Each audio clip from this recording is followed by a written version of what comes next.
My name is Yvonne Standford. I live in the neighborhood of Sunnyside in Calgary. I'm retired from my professional work, so my work in the community is on a volunteer basis, and Social Workers for Social Justice is my home, my sisters.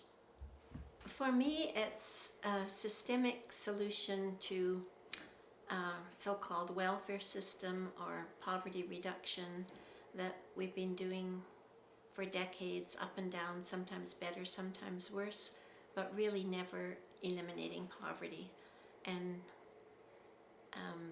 unprecedented inequality that we wouldn't have dreamed of, say, from my childhood. So for me, basic income is not a silver bullet, but is a better solution than anything we've tried to date.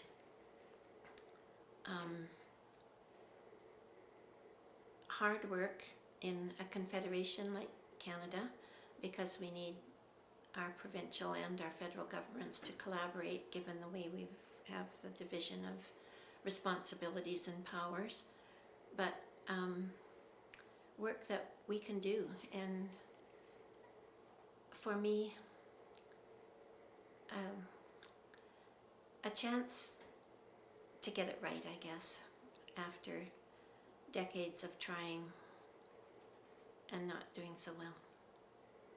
There's one thing about the world being so mucked up is that there's lots of work to do, and this is the work that I think we have to get on board for. It's we have enough results. We know the cost of poverty.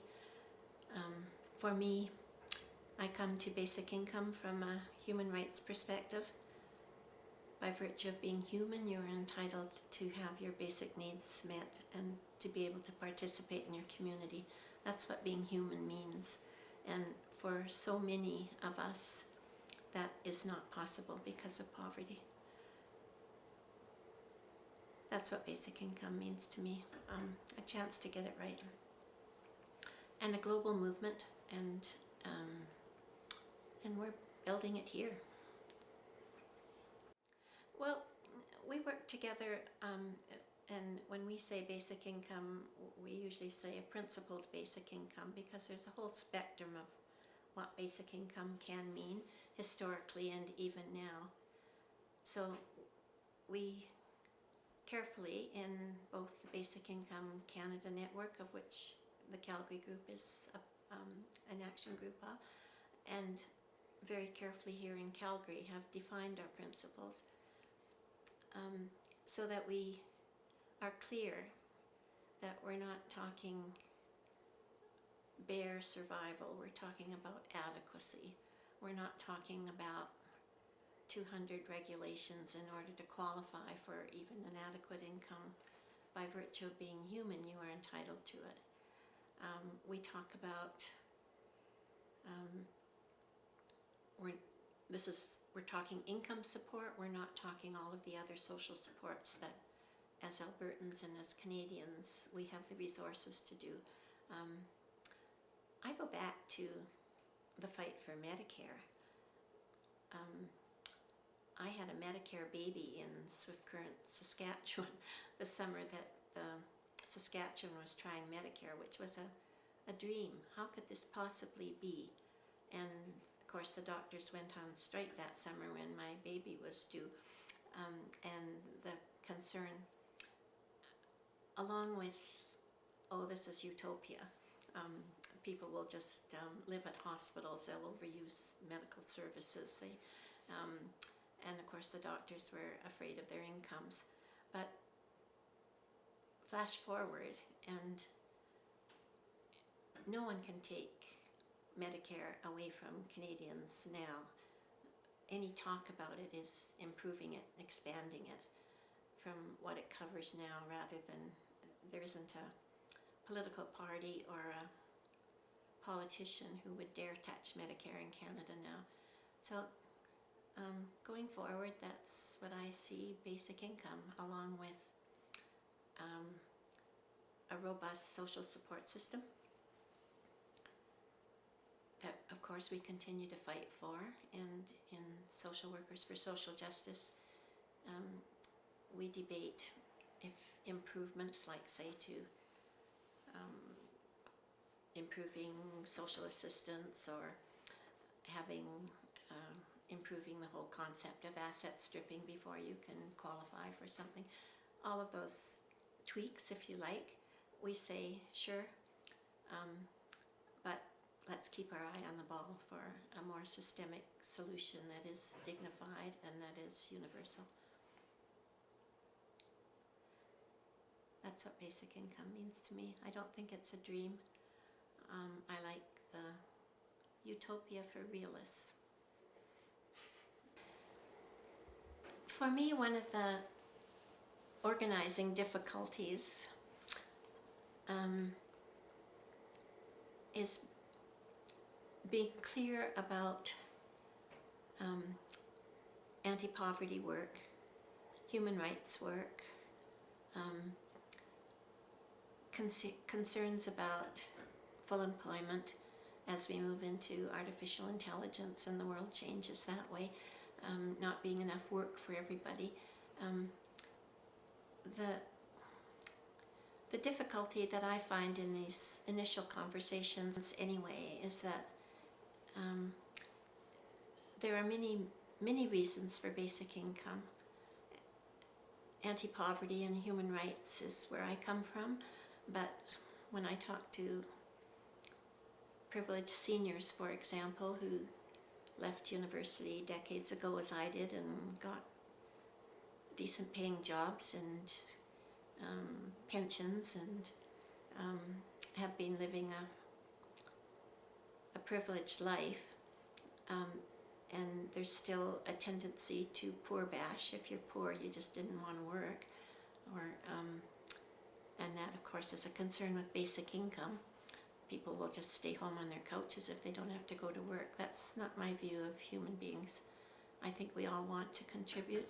I think many of us are doing unpaid work that is absolutely necessary in our communities. And I'm not just talking child rearing or seniors care. I'm talking about making our communities what we want them to be, what we want Alberta to be. So for me, those are the challenges in organizing at this point in our basic income movement, is finding the sweet spot with who you're talking to. And using the example of a seniors group, for instance, they were doing in the initial discussion a lot of that, what I think of as poor bashing, blaming people living in poverty for their poverty, until you bring the conversation to their grandchildren who are coming out of university. They know that they're not stupid, lazy people. They're personally attached to them, and they can't find work. So then, okay, there's a way to reach them. They're human beings. Some argue, along with basic income, we should be reducing the work week, because there's a definition of work that includes unpaid caring work. So how about the paid work if we're running out of jobs with artificial intelligence and technology? Those are arguments that we sometimes can have if you have an opportunity for conversation. But I guess in sum, basic income is complex, it's long-term. People living in poverty have every right to say how much longer is this going to take, and we hear that. So we need to work hard and fast and support the poverty reduction initiatives that are going on, and of course along with all of the other social support systems that need to be vigorous and comprehensive. But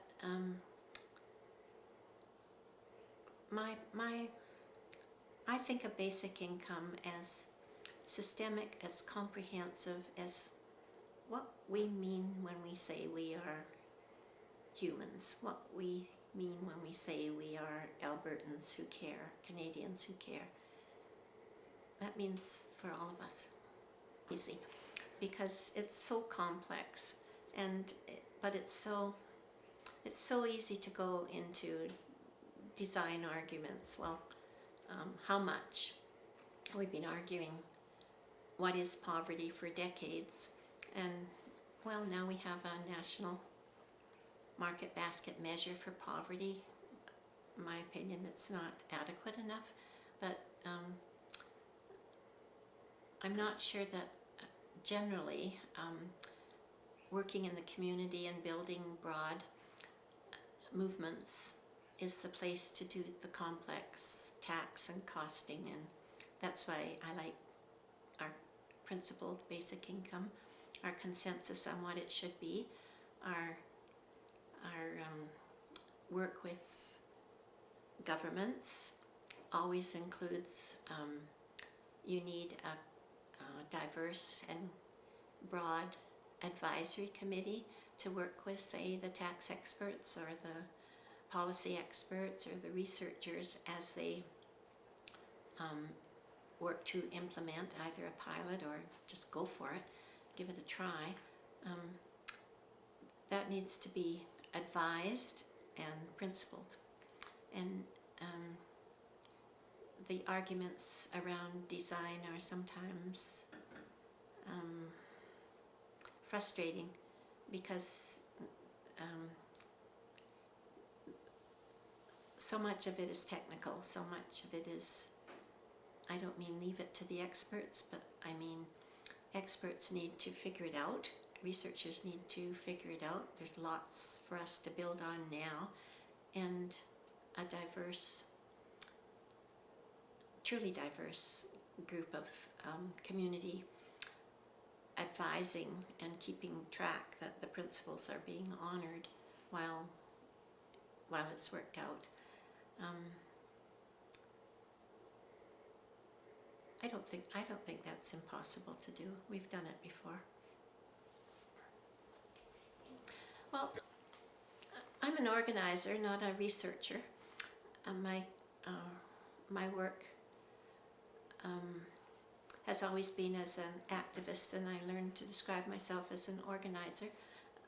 We need researchers too, of course, particularly on something as complex as universal basic income guaranteed, but I focus on the organizing, and that's what we're doing here in Calgary and hopefully in Alberta. Bringing people together, educating them what it means, what the possibilities are, what's wrong now. There are many Albertans who don't even recognize that 1 in 10 Calgarians are living in poverty, and what does that poverty look like?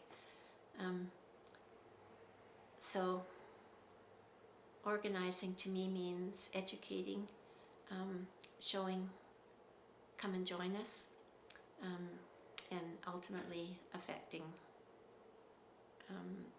our elections and our political parties, but building a movement like we did with Medicare. And then it can't be changed, it can't be cancelled. So yes, come and join us in Basic Income Calgary and Basic Income Alberta, and we'll build a movement and make it possible.